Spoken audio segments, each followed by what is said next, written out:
Houvenaghel is riding very well, starting in the home straight, and her opponent is 14 years her junior, actually, and that's Josie Tomic from Australia. And Tomic won the World Omnium Championship in Pruskow earlier this year in Poland.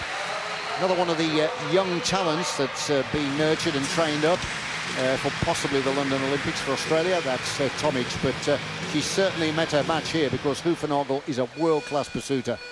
Yeah, you know, silver medalist from last year. Fantastic experience. Houvenaghel finished second in the World Championships to Alison Shanks of New Zealand, and she actually comes from Northern Ireland. Does Houvenaghel, although based in Cornwall at the moment. Now then, her first kilometre in this morning's ride was a 1:12.9. Comes from a time trialling background as Houvenaghel, so she does tend to use big gears. Yeah, she does roll big gears. In fact, she still uses, I think, bigger gears than a lot of the guys used to use the last few years. The British record is actually held by Rebecca Romero, the Olympic champion, and that British record is 3:27.7. Don't think Houvenaghel is in that kind of form at the moment, but she's certainly out to try and beat Tomic of Australia here. It's the difference between them at the moment. Not a winning advantage. Doesn't always back up well, Houvenaghel. She should have won the world title, I believe, in Poland, but Shanks beat her. Yeah, she just cracked, unfortunately, in the later stages. But I'm just looking down at the track side, and Dan Hunt, the endurance coach, he's walking her up on the line, so she's up on her schedule by a couple of tenths. So it'll be interesting to see which direction he's walking, and he is actually walking towards her now, so she's just coming off her schedule. Started about 0.4 of a second slower for that opening kilometre, so she's obviously measuring her effort. We hope so.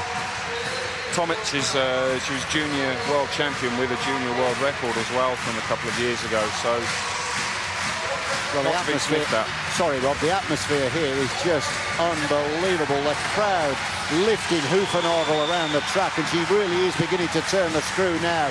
Houvenaghel, with that steadier start, is profiting from it, and she's settled down into her rhythm nicely. 5 laps to go then for Houvenaghel representing Great Britain, and now Tomic is really on the rack. She's going to get the Australian in her sights. Yeah, and once you see the rider in your sights, you're really going to start to reel them in. You get that psychological advantage, and she's holding a nice even pace now. She's just coming off her schedule, but just a tenth of a lap every lap. 2:22.563 at the 2 kilometre point. She's just over a second slower than that qualification ride this morning, but that is irrelevant. She's just doing a superb job here by beating her opponent. Now, can she achieve the catch in front of this sellout crowd? It looks as though it could be on. Yeah, the crowd would love it. Obviously, we've got to bear in mind that she's going to be up tomorrow morning in the team pursuit, but it won't take too much out of her now. She'll be reeling her in. She'll be in the slipstream already. 2 laps to go, 500 metres, and Houvenaghel with the bit between her teeth. He's closing down rapidly on Tomic, and the crowd are really getting behind her. This is just the same as Geraint Thomas did in his final when he caught Cornu of Belgium. Yes, it's achieved. The catch is achieved, and Houvenaghel looks as though she's carrying on for a time. So Great Britain has got the gold medal. There's Dan Hunt, the endurance coach. He's over the moon with that one. And she's going to continue for the full 3,000 metres. And the crowd are willing her on here. Here comes Houvenaghel now.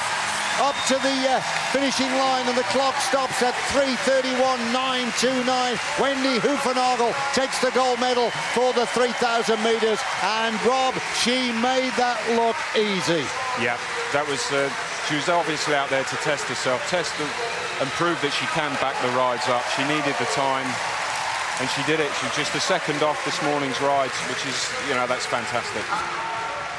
Wendy, congratulations, back in golden form. Was that ride about getting the time, the catch, or winning the race? I think really the individual pursuit for me was a run out before our main focus, which is the team pursuit for tomorrow. So it was really just to get out and open up really and get some competition in my legs before racing tomorrow, which is my main focus.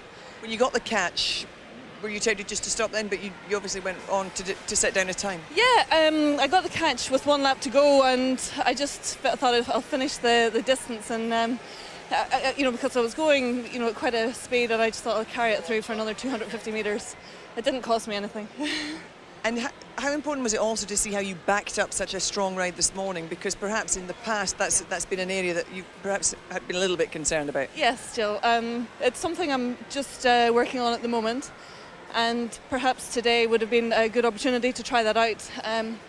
So that would be something that I'll go away and have a look at now to see if what I have been working on has made a difference. And it's an area that I had to address, so I'm addressing it.